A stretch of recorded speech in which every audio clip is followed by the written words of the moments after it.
வணக்கம். வணக்கம்.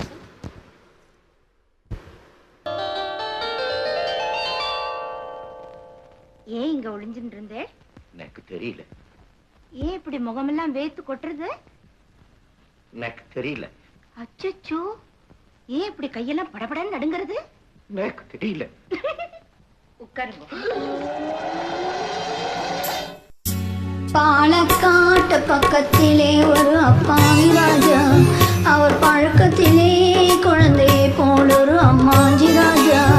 பாலக்காட்டு பக்கத்திலே ஒரு அப்பாவி ராஜா, அவர் பழக்கத்திலே குழந்தையை போல் ஒரு அம்மாஞ்சி ராஜா.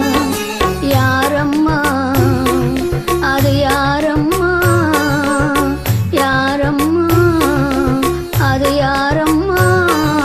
பாலக்காட்டு ராஜாவுக்கு ஒரு அப்பாவி ராணி, அவ சேர கட்ட பார்த்தா போதும் அம்மாமி பாணி. யாரம்மா அது, யாரம்மா யாரம்மா அது, யாரம்மா சொல்லுங்கோ.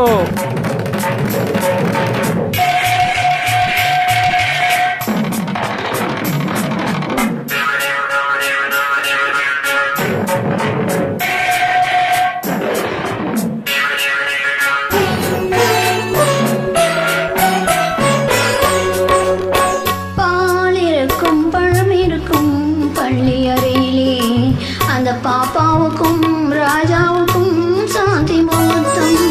சாந்தி என்றால் என்னவென்று ராணியை கேட்டாராம். ராணி தானும் அந்த கேள்வியே ராஜாவை கேட்டாளாம்.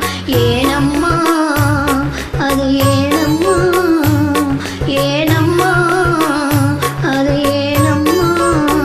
அவர் படித்த புத்தகத்தில் சாந்தி இல்லையே, இந்த அனுபவத்தை சொல்லித்தர பள்ளி இல்லையே, கவிதையிலும் கலைகளிலும் பழக்கமில்லையே, அவர் காதலிக்க நேற்று வரை ஒருத்தி இல்லையே.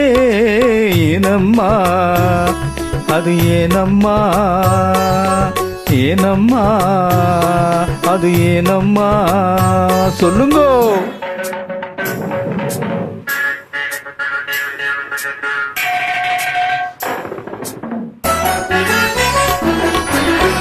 பூக்களிலே வண்டுறங்கும் பொய்கை கண்டாராம். தேவி பூஜையிலே ஈஸ்வரனின் பள்ளி கண்டாராம்.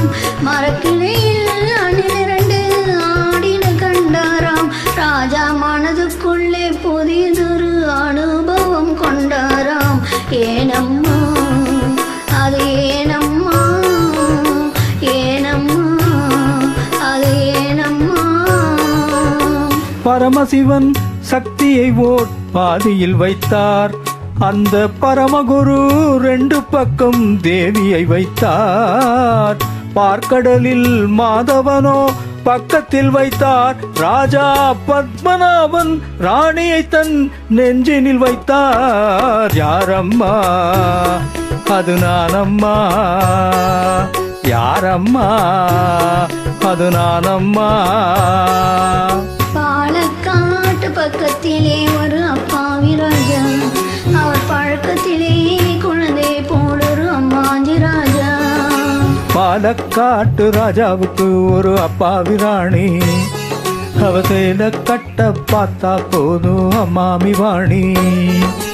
யாரம்மா அது, யாரம்மா யாரம்மா அது, யாரம்மா? நன்றி. நன்றி.